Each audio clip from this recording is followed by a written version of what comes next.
Assalamualaikum warahmatullahi wabarakatuh. Waalaikumsalam warahmatullahi wabarakatuh. Niki kawula langsung kemawon tanglet gandeng kula menika tiyang Jawi. Dadi niki istilahipun makili kejawen. Ingkang kula tangkletaken nggih menika wonten tetembungan tan samar pamoring sukma utawi dos pundi anggen panjenengan menika menjabarkan wontenipun tan samar pamoring sukma ingkang salaresipun menika ingkang kaping setunggal. Ingkang kaping kalih niku mau gandeng niki wonten ing Palestina niki mau wonten sedulur kita ingkang nandhang nggih peperangan. Niki kula suwun kanthi sanget mengke panjenenganipun Gus Muklasan menika kersa paringi donga dhumateng sedherek kita ingkang manggen wonten ing Palestina niki mau. Mekaten atur kawula kula akhiri assalamualaikum warahmatullahi wabarakatuh. Waalaikumsalam warahmatullahi wabarakatuh.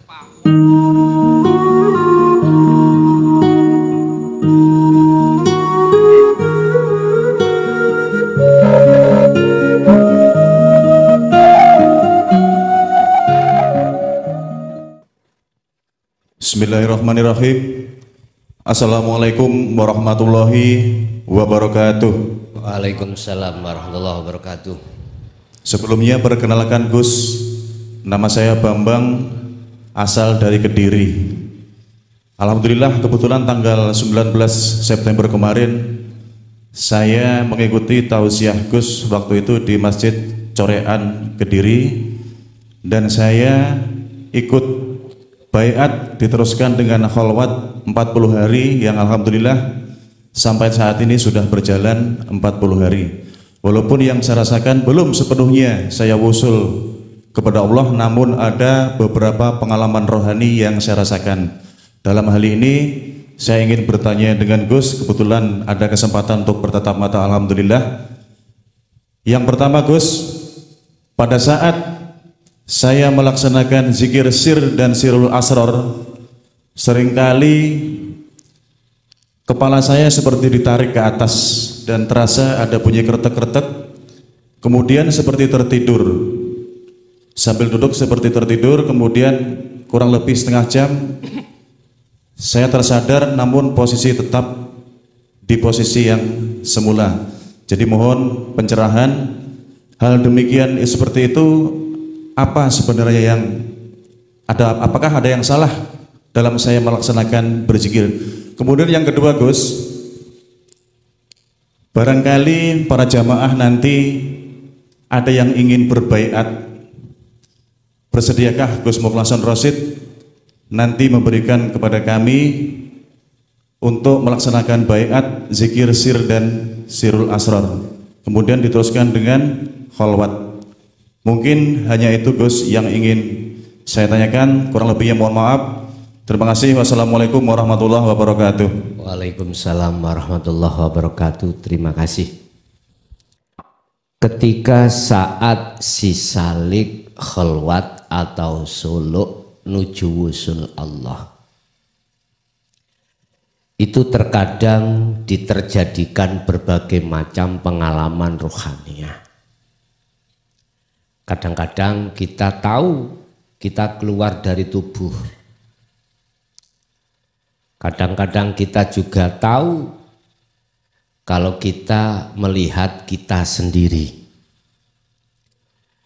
Kadang-kadang kita tahu juga ditemukan di dalam alam malakut, para malaikat, alam jabarut, alam lahud dan lain sebagainya. Cuman yang ditanyakan di sini adalah ketika saat beliau menjalankan zikir sir dan sirul asrar, kepala seakan ditarik, akhirnya ada bunyian kretek-kretek. Apakah itu salah dalam proses saya suluk? Tidak. Karena apa? Ketika saat menafikan la ilaha ha, tidak ada Tuhan maknanya. Kita disuruh menafikan dalam hati kita karena ada sesuatu selain Allah dalam hati kita, itu disuruh membersihkan, nafikan.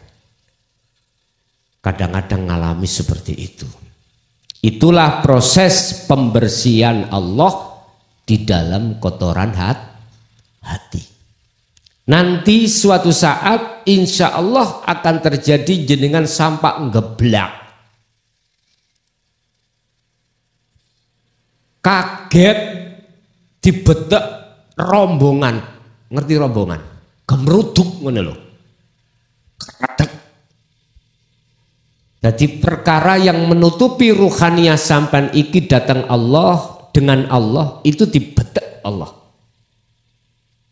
Ternyata itulah masya Allah. Kadang-kadang sampai geblak. Itu adalah proses pembersihan kotoran hati.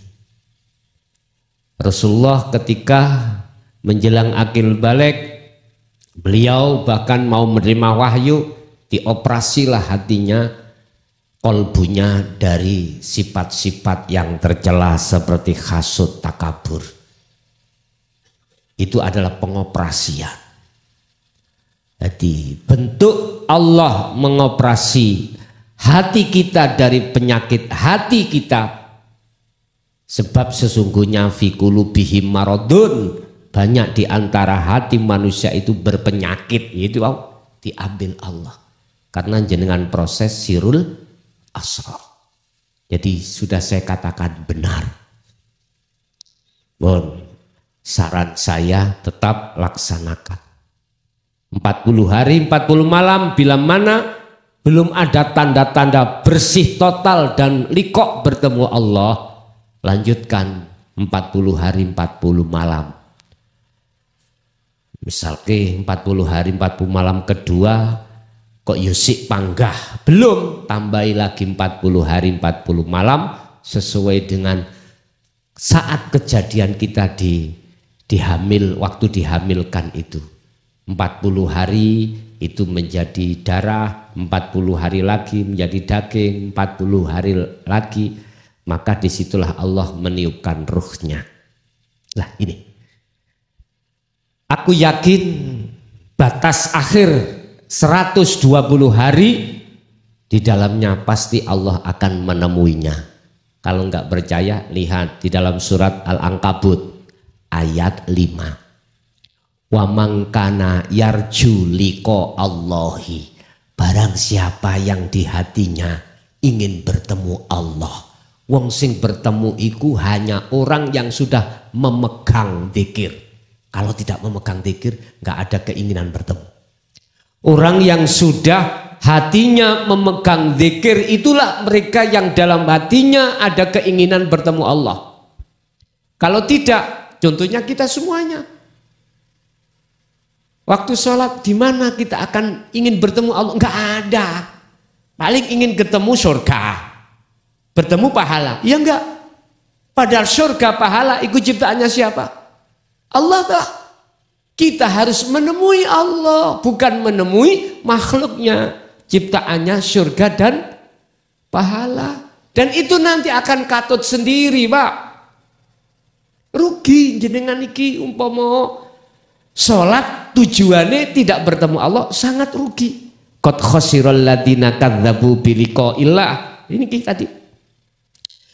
Barang siapa yang ingin dalam hatinya wa man kana yarju liqa Allah fa inna ajalallah la'at, pasti Allah berjanji dalam waktu yang ditentukan Allah akan bertemu siapapun tanpa ada unsur nasab duriyah. Ndak, sapa sing atine ono kepinginan bertemu Allah. Tetapi saya katakan hanya orang yang sudah memegang dzikirlah yang ingin bertemu Allah. Selain itu nggak ada.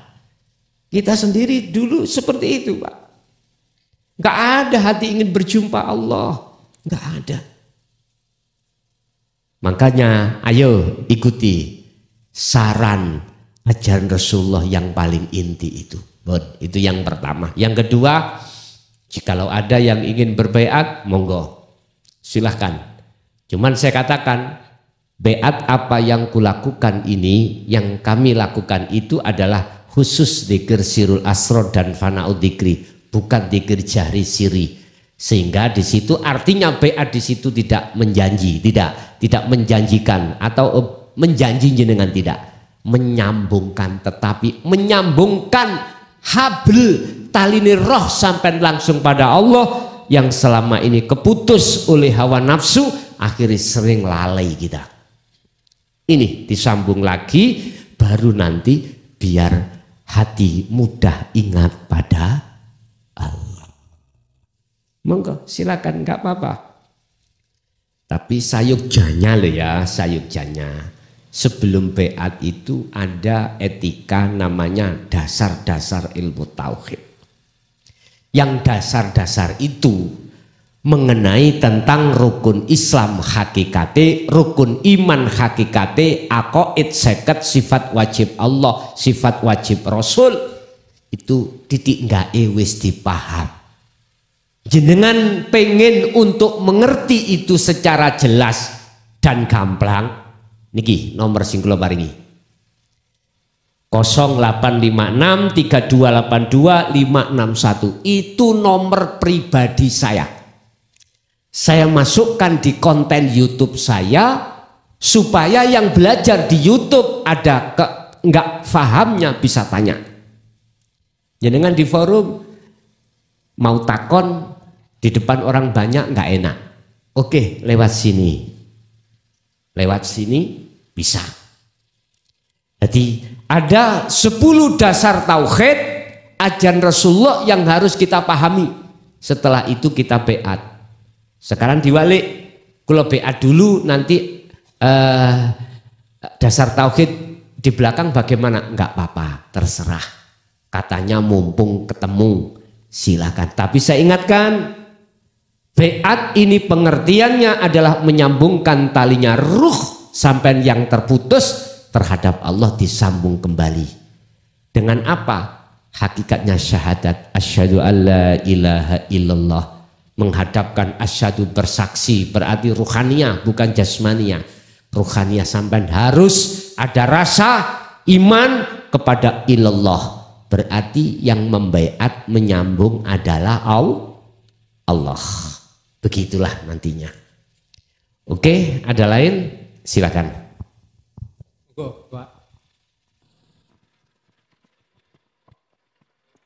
Assalamualaikum warahmatullahi wabarakatuh. Waalaikumsalam warahmatullahi wabarakatuh. Niki kawula langsung kemawon tanglet gandeng kula menika tiyang Jawi. Dadi niki istilahipun makili kejawen. Ingkang kula tangkletaken nggih menika wonten tetembungan tan samar pamoring sukma utawi dos pundi anggen panjenengan menika menjabarkan wontenipun tan samar pamoring sukma ingkang salaresipun menika ingkang kaping setunggal. Ingkang kaping kalih niku mau gandeng niki wonten ing Palestina niki mau wonten sedulur kita ingkang nandhang nggih peperangan. Niki kula suwun kanthi sanget mengke panjenenganipun Gus Muklasan menika kersa paringi donga dhumateng sedherek kita ingkang manggen wonten ing Palestina niki mau. Mekaten atur kawula kula akhiri assalamualaikum warahmatullahi wabarakatuh. Waalaikumsalam warahmatullahi wabarakatuh. Itulah hidup. Yang hidup itu laisa kamislihi syai'un.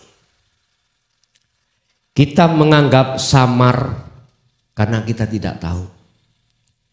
Kita menganggap gaib karena tidak tahu. Sama dengan gini. Ini tutupi gelas. Ketika saya tutup dengan kupeluk, gaib enggak? Gaib. Dikatakan gaib, kita tidak bisa melihat. Jelas ya?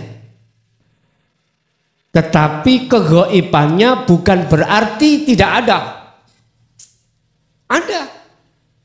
Nyata. La ilaha illallah al-malikul hakul mubin. Itu ada di mana-mana. Tidak hanya meliputi sukma atau akal, tetapi juga di dalam ruh atau nyawa atau jiwa. Dalilnya mana? Innahu bikulli syai'im muhit. Sesungguhnya hidup zat urip iku meliputi atas segala galanya. Mengapa kita mengatakan samar? Karena masih ada tutup. Bukan perkaranya al-khat itu bisa ditutupi, enggak. Yang tertutup itu mata hati kita.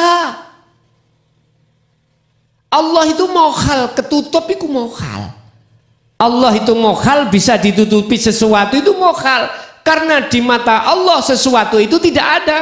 Bagaimana perkara yang tidak ada bisa menutupi yang ada? Paham gak? Lah piye carane Allah iku nyata, ya tutupi ning atimu bukaan. Nyata. Akhirnya gak gaib. Status Allah itu tidak gaib. Nyata. Lah untuk mencari proses seperti inilah Bapak Ibu, kadung asale ati sampean kali ketutup urusan dunya.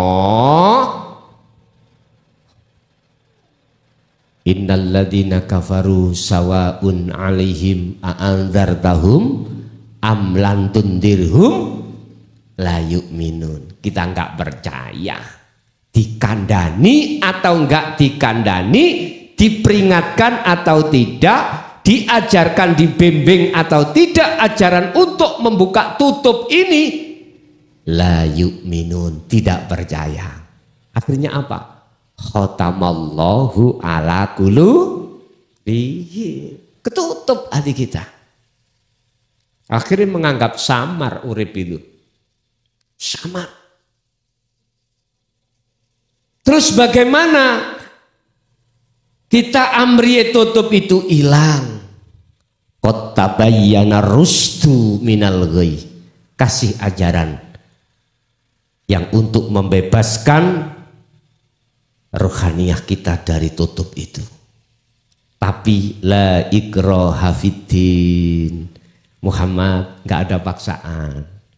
Kau nggak boleh memaksa umatmu untuk mengikuti awakmu, untuk mengikuti dirimu, menerima ajaran itu. Ajaran yang qad tabayyana rusdu minal ghayy. Ajaran yang membebaskan rohaniyahmu dari belenggunya hawa nafsu, sehingga kita menjadi budaknya hawa nafsu. Kalau sudah diterima, wa may yakfur bitaghuti wa yu'min billah, Al-Baqarah 256 itu tadi.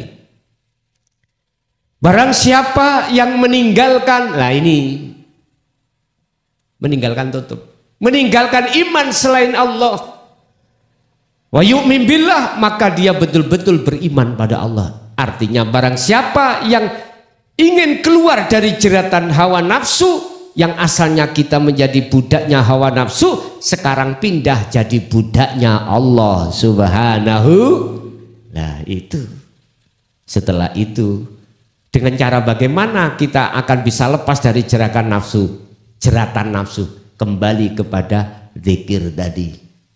Karena zikir yang kumaksud adalah untuk menghilangkan tutup ini. Itulah zikir rasa.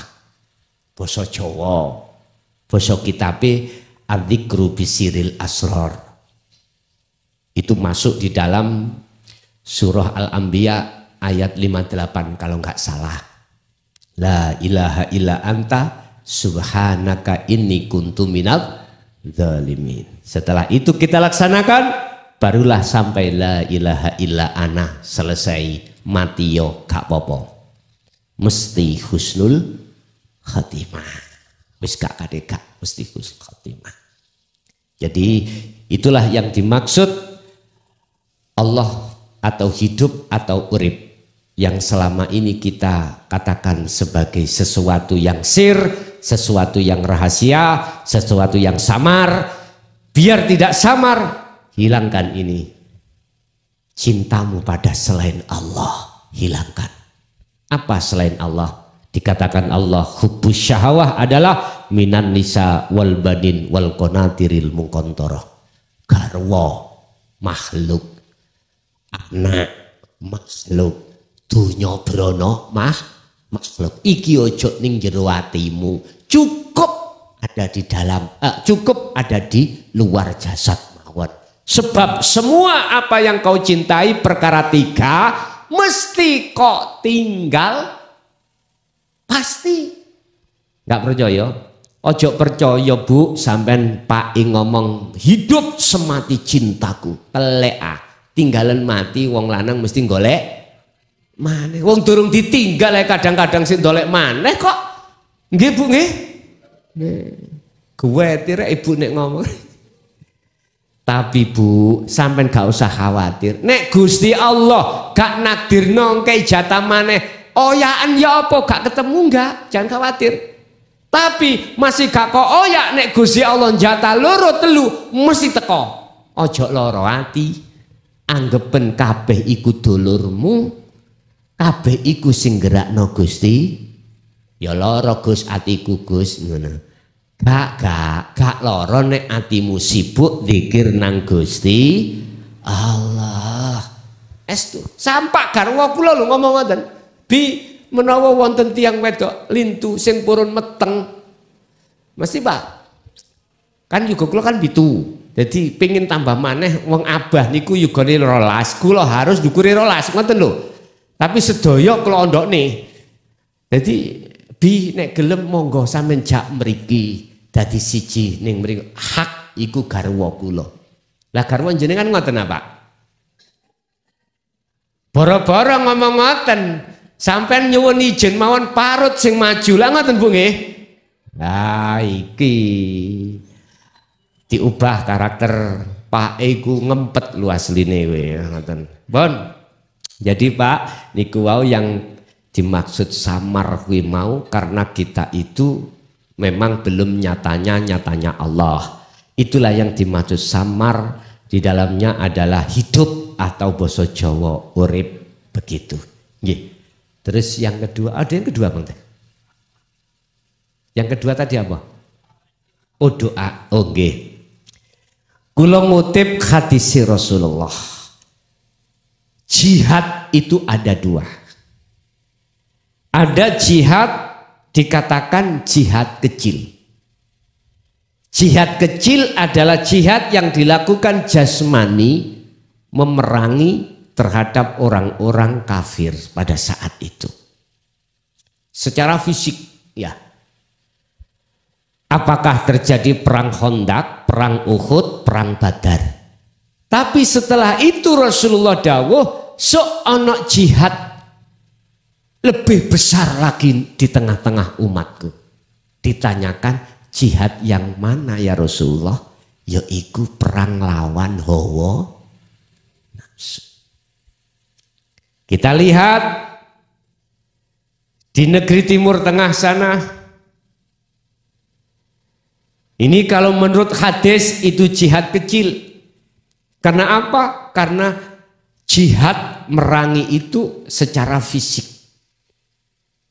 Itulah bentuk hablum minan nas. Hablum minan nas. Karena ada yang ditindas, ada yang dijajah, yang selama ini negara-negara lain merasa tutup mata padahal sudah tahu kebenarannya itu bagaimana. Nggih, mohon maaf. Islam itu sejatine mau ngejak perang. Karakter Islam itu rahmatalil alamin.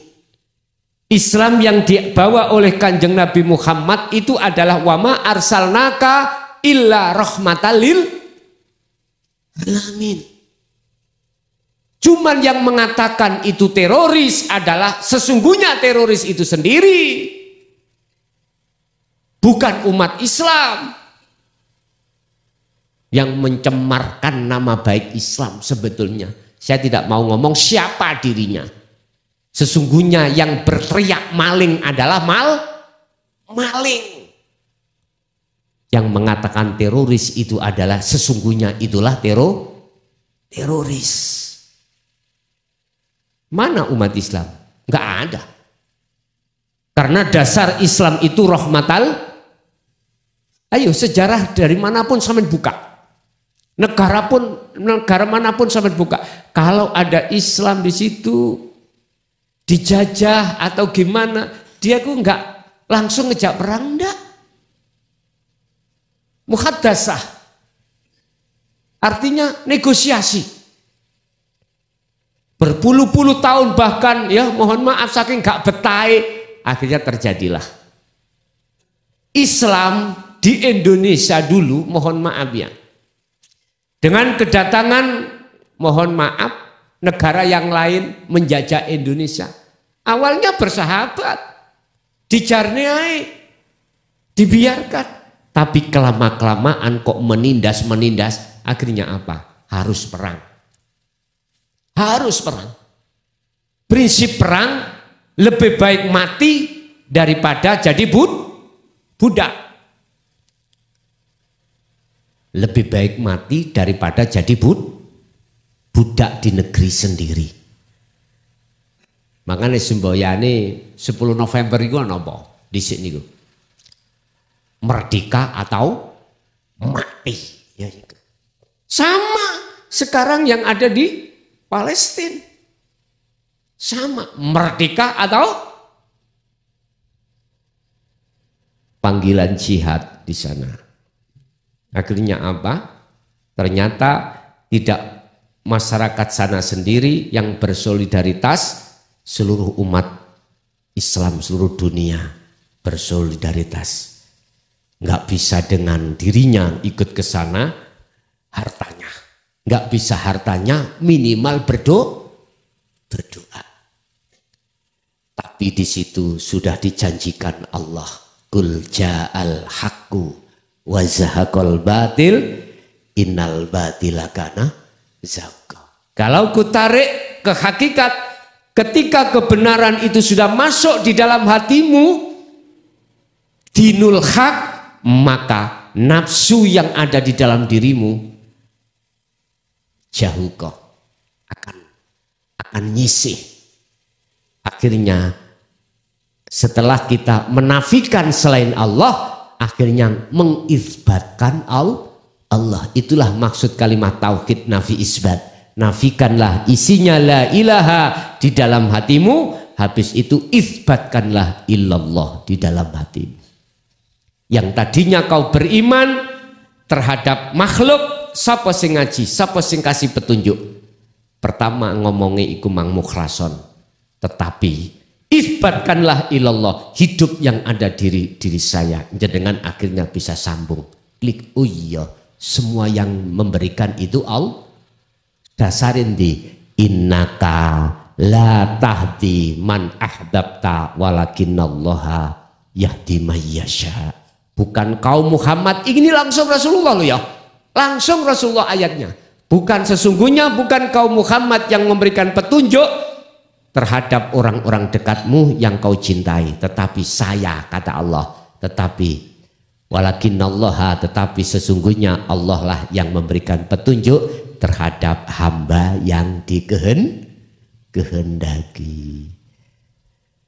Doa kita sampaikan pada saudara-saudara kita, semoga diberikan kesabaran, diberikan keikhlasan hatinya berjuang di jalan Allah.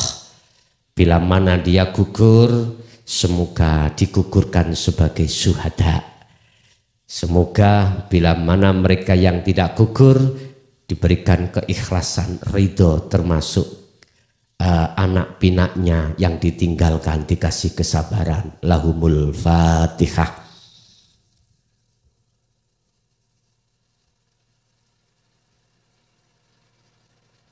Oke, Ada lagi? Monggo kesempatan ingkang nomor 3 datang ibu-ibu. Monggo sinten nggih? Lah iku Bu. Monggo. Yang tidak ada kesempatan untuk tanya bisa tanya lewat WA ya. Lewat WA saya langsung 085632825561. Tapi sampean sing sabar. Sebab sudah 3.000 satu hari satu malam yang harus saya selesaikan cat yang masuk. Hati sing sabar. Kejawab. Monggo Bu, monggo. Dan saya Assalamualaikum warahmatullahi wabarakatuh. Waalaikumsalam warahmatullahi wabarakatuh. Yang saya bah menika menawi akal niku sampun saged nrimo iman ingkang panjenengan jelasaken wau. Terus rasa niku sudah mulai secara acak itu bisa menerima kejadian yang ada tanpa ada rasa. Namun masih ada apa itu terasa hambanya itu masih ada. Niku pripun? Terus selanjutipun ingkang hakikat tawasul niku nopo kalih hakikatipun bahwasanya hanya Nabi Muhammad yang bisa memberi syafaat. Menika Mbah Nuwun. Ngaten nggih. Bapak Ibu hadirin jamaah rahimakumullah, ada 3 tingkatan kekasih Allah. Ya. Yang ketiga-tiganya itu mesti awalnya itu berangkat dari ilmu bimbingan yang sudah diterima kemudian dilaksanakan. Ketika dilaksanakan sudah sampai pada tingkatan ainul basyirah, itu kekasih Allah dibagi 3. Pertama, musyahadatul fana. Yang kedua, musyahadatul kamil. Yang ketiga, musyahadatul baqa.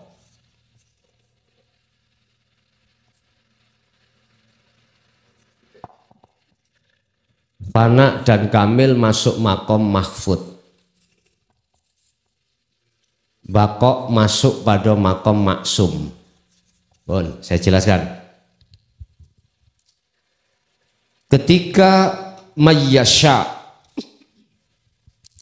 orang yang dikehendaki Allah dijadikan sebagai kekasihnya karena dia itu melepaskan dengan ridho kekasih selain Allah tadi lewat zikir yang dikumandangkan setiap saat dan waktu. Maka dia ketika masuk di makom musyahadah, makom kekasih Allah, itu ada 3. Pertama, musyahadatul fana. Dalam satu hari satu malam bertemu 24 jam, lebih sedikit di dalam hatinya makrifat Allah daripada tidak. Artinya apa? Masih muncul akune hamba lebih besar daripada muncul akunya Allah. Artinya ketika saat jenengan menghadapi masalah, kadang hati tidak bisa. Di situ hati sampean itu melihat semuanya karena Allah, masih melihat makhluknya. Contoh, sampean punya, kalau di Tulungagung itu sawuh apa anu sing banyak itu Pak? Tarambutan, sing kathah tanduran di kebun itu. Pelem ya, oke pelem. Ketika pelem itu sudah tua-tua, sudah waktunya untuk memanen, sampean tahu. Malam-malam ada yang ingin mencuri. Sampai lihat lewat kaca. Si A tahu. Saat itu jenengan tidak bisa melihat Allahnya. Menuduh beriman si A yang mencuri. Berarti muncul hambanya. Lagi itu dong. Ini musyahadatul fana sering seperti ini. Jadi lebih besar hatinya itu masih melihat makhluk daripada melihat Allah. Allahnya. Seiring dengan jenengan terus fastaqamu, terus mengasah dzikir yang kusebut tadi, dzikir rasa terus diasah, jenengan tidak berputus asa, maka pada saat Allah tentukan dipindahlah ruhaniyah hatimu terhadap musyahadatul kamil. Apa musyahadatul kamil? Lebih sedikit sampai ini tidak makrifat daripada makrifatnya. Artinya 24 jam lebih besar makrifat hati sampai datang Allah pada Allah daripada tidak. Inilah ibarat sepandai-pandai tupai melompat, suatu saat akan jatuh. Keduanya kekasih itu fana dan kamil, itu dimasukkan Allah makomnya makom mahfud, makom kang karakso. Artinya walaupun sampai di fana jatuh kalah dengan nafsu, pasti dengan akan ditolong oleh Allah, diangkat lagi untuk makrifat kembali. Yes. Yang terakhir musyahadatul baqa. Ini adalah musyahadah, tidak ada sedetik pun hati sampean kecuali illa liqa illah, kecuali makrifat terus pada baik tidurnya maupun terjaganya. Gak bisa berhenti hati sampean iki, selalu keakuannya Allah yang muncul. Tapi jangan diucap di jobo lo ya, di luar lo. Jangan diucap di luar yang gak paham. Minggir-minggir, Gusti Allah sholat. Ya janganlah. Udah cukup di dalam hatimu itu. Hanya Allah. La maujudan illallah. Udah. Lah nek iku dilebokno nang njaba, rusak aturane njaba. Sing rusak iku pas gegarwa. Dik, Gusti Allah njaluk. Nah, terus ya apa? Mas gak sempat mas ngaji terus ngono lho. Bon. Akhirnya disebut maksum. Disebut maksum. Apa maksum itu? Tersucikan. Jadi sudah enggak terhinggapi belas. Ibarat ya. Kopi. Kopi ini endi mang tutupe? Oh ya. Selalu tertutup. Laler gak iso mlebu, bleduk ya gak iso melebu. Laksana seperti ini. Itu yang pertama. Yang kedua terkait sholawat ya. Oh tawasul ya, tawasul. Bagaimana secara hakikat mensikapi tawasul? Itu adalah wasilah ya. Wasilah. Tergantung wasilah jenengan iku larinya ke makhluk apa pada Allah. Terserah. Lah miturut pandangan hakikat, wasilahmu itu harus pada Allah. Apa sih wasilah? Penyambung. Inilah yang kusebut sebagai apa? Sebagai hablum minallah. Tergantung wasilahmu itu terhadap makhluk apa terhadap Allah. Nek terhadap makhluk, sampan boleh gini. Khususon ila secara dohir ati sampai nujune ya nang makhluk. Ini berarti wasilah sampai niku nang makhluk. Lah sing kula maksud wasilah inang Allah, wajib di dalam Al-Qur'an manusia ingin bertemu Allah harus berwasilah. Artinya habl tali nang Allah langsung, ibarat robitoh. Langsung ini wajah tuas wajia. Apa wasilah kita pada Allah? Dzikir. Dzikir yang kumaksud di sini adalah bila suwarin wakalamin walafdin. Itulah dzikir sirul asrar, tanpa ngucap tapi dirasa. Itulah wasilah Anda bisa sampai pada Allah. Yes. Banjur syafaat ya. Kul katakan Muhammad lillahi iku tetap kedue Allah. Opo asyafaatu syafaat jami'an kelawan sekabehane. Muhammad katakanlah syafaat itu milik Allah. Wis. Umumnya kan kita syafaat milik Rasulullah. Lah ngoten nggih? Oke, engko kula uraine sampeyan gak salah paham. Sehingga perbanyaklah baca sholawat biar besok itu kita diberi Rasulullah syafaat. Ngene lho Pak, aku takok. Rasulullah niku makhluk mboten? Makhluk mboten? Oke. Jenengan kalih kula makhluk mboten? Oke, nek pancen makhluk dasarin ndi? Al-Kahfi ayat terakhir. Kul, katakan Muhammad, innama ana basyarum mislukum. Katakan Muhammad terhadap umatmu, sesungguhnya aku innama ana, sesungguhnya saya itu adalah basyar, manusia mislukum sama dengan kau. Oleh sebab itu, jangan kau sembah aku, jangan kau puja-puji aku, sembah puja-pujilah apa yang ku sembah. Ini Rasulullah pendidikannya. Caranya bagaimana ya Rasul? Kalau nyembah dateng sinten sing sampean sembah, kenalkan dateng kula sinten sing sampean sembah ya Rasul. Mestinya itu diteruskan terus. Nyun sewu, ada hukum syariat, ada hukum hakikat. Kita melihat dari sudut pandang mana? Kalau kita melihat dari sudut pandang syariat, maka jelas sing ngaji iki mukhlason. Jelas yang memberikan syafaat itu Rasulullah.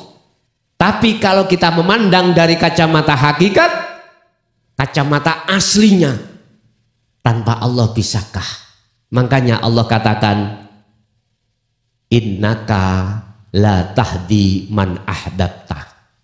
Sesungguhnya kau Muhammad tidak bisa memberikan hidayah. Sesungguhnya yang memberikan hidayah adalah Allah.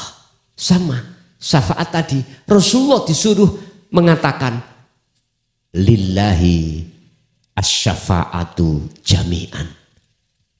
Katakan Muhammad, syafaat itu milik Allah. Cuman Pak Bu, karena Rasulullah itu sosok hamba Allah yang diizini diletakkan syafaat, maka seakan-akan Rasulullah itu yang syafaati. Tapi asline sing nyafaati iku Gusti.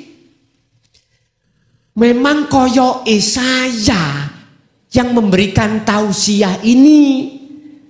Nanging itu adalah atas dasar izin Allah disampaikan terhadap jenengan sesama makhluk lewat saya. Paham? Tapi bukan berarti saya makhluk yang mempunyai hak mutlak untuk menyampaikan salah itu. Salah. Yang benar, yang mempunyai hak mutlak, yang berhak semuanya adalah illa billah, yaitu Allah Subhanahu. Iki nek dipikir ati adem, nek dipikir ati panas, gak iso nrimo. Wong nyatane raimu ngono son, mesti ngono. Ngoten. Wis iki gak iso diterusno. Gak iso diterusno nek wis sampai di situ gak bisa diterusno.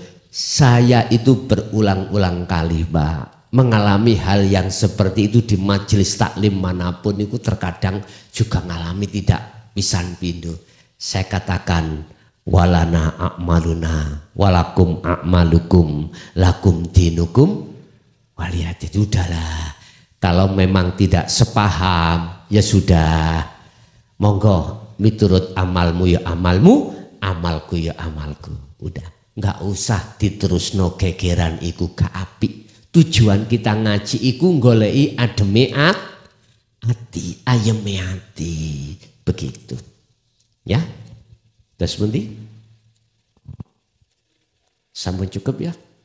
Jam 11:30. 11:30 maksudnya 11:30 kurang 10 menit. Sekali lagi, Anda yang tidak ada kesempatan untuk bertanya langsung bisa lewat WA saya langsung. Jadi ini nomor saya. Saya tidak memakai admin, Mbak. Memang di pondok saya tidak memakai khalifah, enggak. Maksud saya supaya bisa langsung bertemu saya. sekalipun itu lewat medsos. Dan inilah sebagai wasilah antara saya dengan jenengan, sehingga channel saya di YouTube Ponpes Jaya Baru itu tidak ilegal. Artinya siapapun ingin belajar di situ, wasilahnya sambung terhadap saya karena ada nomor saya di situ. Sebab ada makalah, Anda kalau belajar ilmu di YouTube tanpa no gurunya, iku gurune biar gak jadi setan. Ya ini saya pasang ini langsung. Tapi ya sing sabar sampean ya. Umpama tanya pagi jawabannya sore, maklum karena antri jawab saya juga antri begitu. Pun Bapak Ibu hadirin, itulah apa yang bisa kami sampaikan, atau itulah ilmu semua apa yang diberikan Allah dalam kesempatan malam hari ini. Mudah-mudahan menjadi satu ilmu yang bermanfaat, barokah terhadap kita dan anak putu kita ila yaumil qiyamah. Lahumul Fatihah.